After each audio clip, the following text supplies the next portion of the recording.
Good morning, everybody. You're very welcome to our press conference this morning in relation to our private members' business in the Dáil this week, which is really aiming, at long last, really to highlight the role of apprenticeships, of apprentices, of the past that are there in the Dáil, to try and get a national conversation going. Fianna Fáil is determined to be champions of apprenticeships. We need to really change the attitudes towards apprentices, towards apprenticeships, to get society to value them more. And it's something we've been working on, and I think the truth is that Ireland lags far behind many other countries, including our nearest neighbour, in terms of apprenticeships that are offered in this country. Only 2% of school leavers go on to take apprenticeships, and indeed only 2% of apprentices at the moment are female, which is absolutely shocking, and is not a figure that people really get or understand, because I think if those figures were out there in the public, I think there'd be absolute uproar, and there should be uproar when that figure is revealed and that figure is broadcast, etc. The reason is, of course, that apprenticeships were traditionally about craft apprentices, and obviously there was a gender imbalance there historically. But the truth is that apprenticeships need to be about craft apprenticeships, but they also need to be about widening it out as well. So you have the new insurance apprenticeship for Realise 2. It's there, level 8 QQI. We suggested a number of measures that can actually facilitate apprenticeships, broaden it out, and increase the perception of them in society. So I've last year called for the House of the Oireachtas to set up an apprenticeship programme, just like the House of Commons. Again, this is something that's already been done in our nearest neighbour. I think the big tech companies, Facebook, Google, etc., they have apprenticeship programmes in the UK, and they don't have them here in Ireland. That's something that they could be easily encouraged to do. So there's a lot you can do. The public sector has a lot to offer, whether it's through the HSE, whether it's through local authorities, whether it's through OPW, and indeed the semi-state sectors, which have Aer Lingus and was semi-state, ESB, etc., have been offering apprenticeships for many years. But that's a model, again, that needs to be rolled out more broadly, and people need to know that that is not just a viable alternative to going to do a traditional university or Institute of Technology degree or diploma, and I should say degree because many of them are at degree level, not just a viable alternative, but it is in fact an equal alternative. So the first part here is trying to get the government to reach the modest targets that it set itself.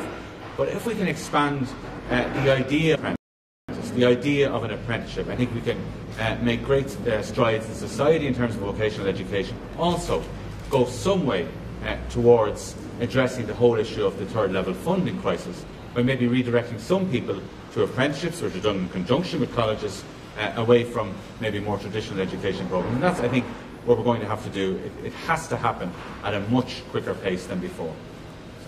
Yeah. Yes, well, I mean, the motion there, as Thomas outlined, is about apprenticeships, but I think in the broader context, when you look at the Irish economy, it is growing quite dramatically. And the biggest enemy to an expanding economy, obviously, is shortages in infrastructure. And a key element of making sure you have increased infrastructural development is apprentices themselves. We haven't done an awful lot in terms of anticipating growth in Ireland over the last few years. So we have massive skill shortages across the whole of the economy, but particularly in the apprenticeship areas and primarily in the areas of construction. And we see that with regard to the lack of ability to be able to roll out social housing, affordable housing, childcare facilities, and all the major issues that undermine competitiveness of the Irish economy. So labour shortages, skill shortages, lack of apprentices has a profound impact on the ability of the economy to expand and to grow. So for all those reasons, we're saying we have to, first and foremost, look at what the economy needs in terms of skills, and put in place immediately and quickly the ability to train people up to those required skill sets. And that is a key component in ensuring that we actually can respond to the changing needs of a dynamic, diverse economy like the Irish economy at the present time. So that's the purpose of the motion, and within that we believe that the government has to be very proactive across all aspects of the various departments, not just the context of one particular department, but education, social welfare, environment, communications, and all the key areas that are involved in making sure that the Irish economy remains competitive, is competitive, but primarily that there's an investment in social capital to provide the infrastructural capital. Okay. Question again, yeah? Any questions first on the apprenticeship scheme? Thomas, is there any danger that if someone it might be as much from the third levels, which you can use something like no, third levels are an integral part of the apprenticeship system. Okay, so you need to get your vocational training at work, but also your training and your education at third level. So they're an absolutely integral part of it. It's a different model, not for everybody, but for many people. But it's a really important message that needs to go out. Your Level 8 apprenticeship is exactly the same as a Level 8 degree. It will be awarded by one of our institutes of technology. That's really the key message in a different way through work.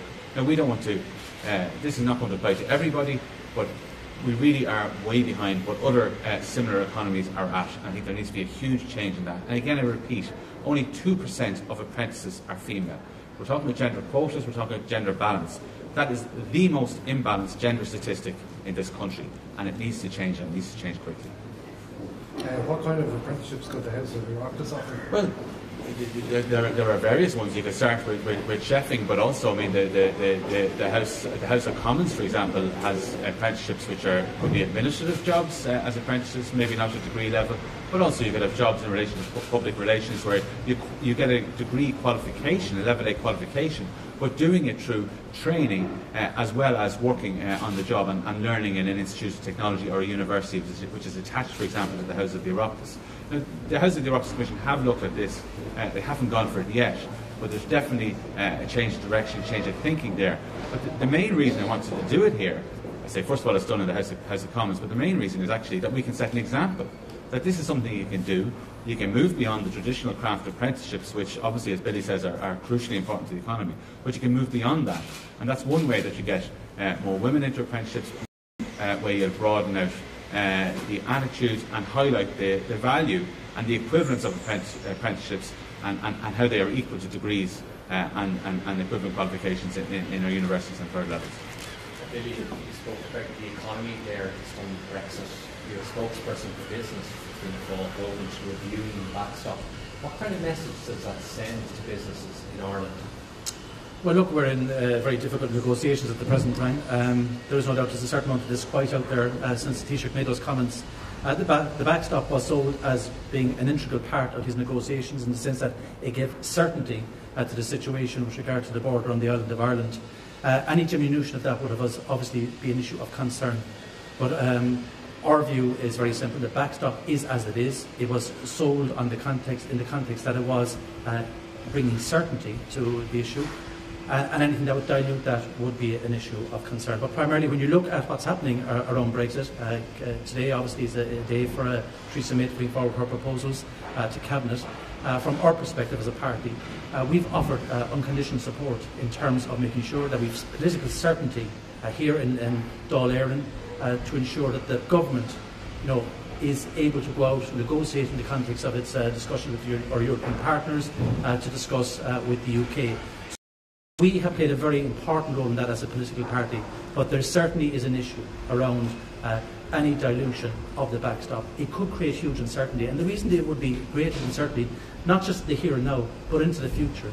You could have a changed political landscape across the European Union, you could have a changed political landscape in the UK in the very short term, and anything that would undermine the certainty that the backstop would provide if it was implemented in its original form is something that would be grave concern, both politically but also economically as well, in the sense that businesses, as I always say, the greatest enemy, and that certainly is a key issue that to see addressed in the short and medium time. But having said all of that, it is important that the government, with our European partners, can negotiate, but we do need to find out what the Taoiseach means by a review of the backstop in view of what Minister Coveney has said and in view of what the Minister for European Affairs has said this morning on radio, which puts them at slight odds with each other. And words do matter in the context of negotiations, and that is critically important. So we need certainty around these words mean. And just to be clear, just on that, we have given, from Fianna Fáil's point of view, the government the space to get involved in these negotiations, take part, and without any distractions coming in terms of the election. I think that's very, very important that message goes out, that the government here is stable while those negotiations go on, and that's something that Fianna Fáil has offered, because we feel that that's very much in the national interest. We've seen the Taoiseach saying that he's open to some form of review as suggested by Theresa May. Everyone's waiting for the outcome of the British Cabinet meeting. Have you any concern that a lot of what is happening now in relation to the backstop is being driven by London? Well, look, I mean, there's two teams in this negotiation process. There's the UK and there's the European Union. I mean, the European Union negotiates for us. But the concern that I would have, and I think that Fianna Fáil has, is that anything that dilutes the certainty that the backstop was sold on is an issue of concern. But we have to see how that plays out. But our view would be very clear. The backstop must remain as it is, in the sense that if nothing else is agreed, one thing that is definite is that there will be no border on the island of Ireland. That is critically important. And anything that diminishes that standing would, as I said, be an issue of great concern, not only to Fianna Fáil, but I think to the people on the island of Ireland in terms of the uncertainty that it would portray into the future. Even if there was goodwill on the UK side, we need legal certainty to be put into any treaties between the UK and the European Union, and the backstop is a central part of that. It's certainly worrying the state in the process, the likes of Dominic Raab throwing out and saying it's 3 months' time now.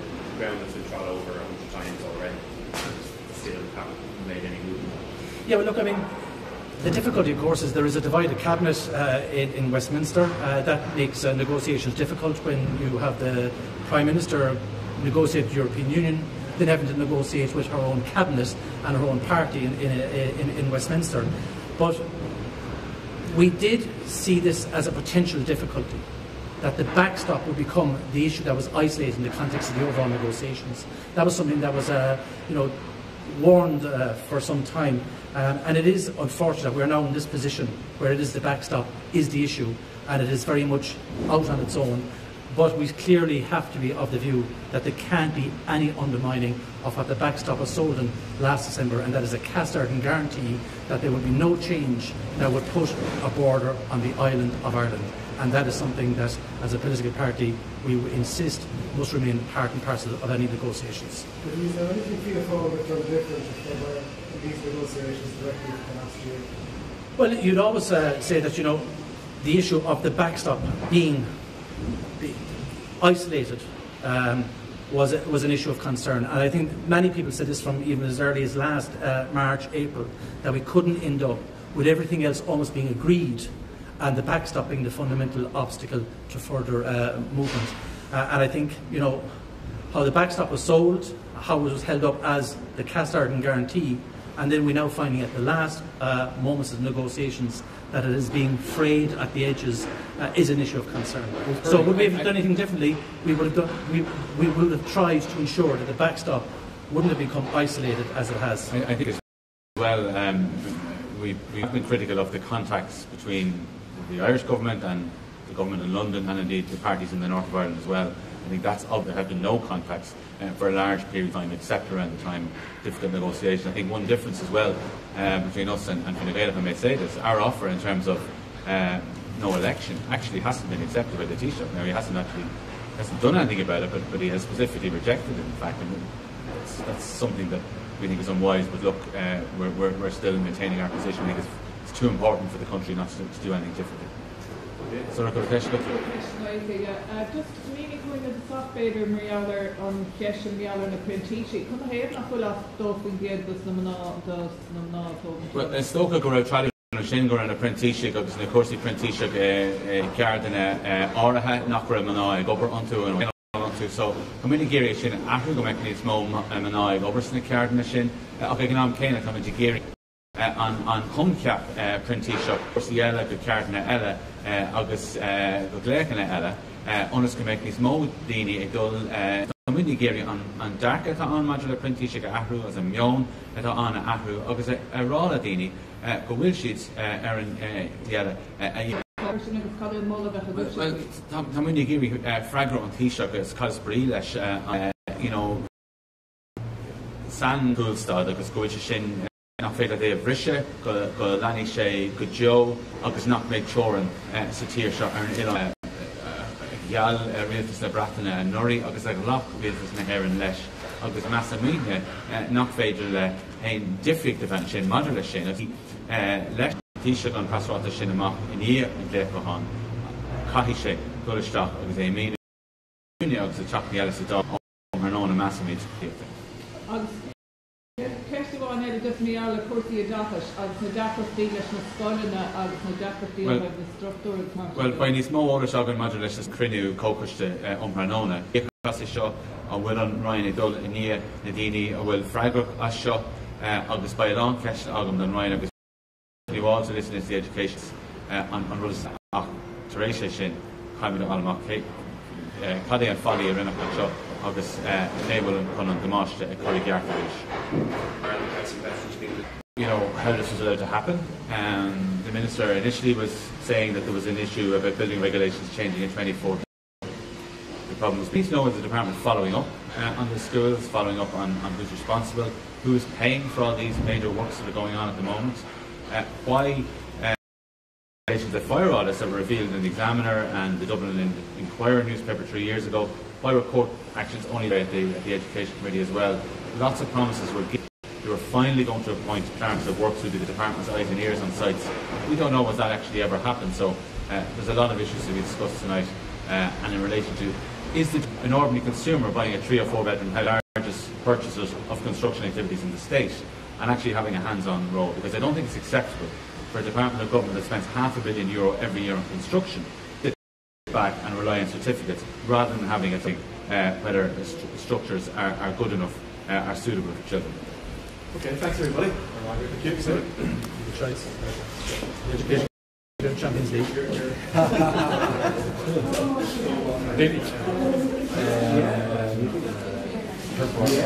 We did already with exit politics. He's the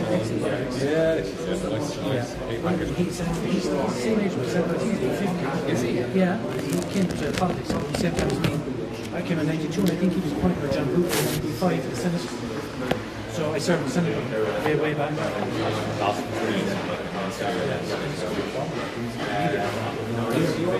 I was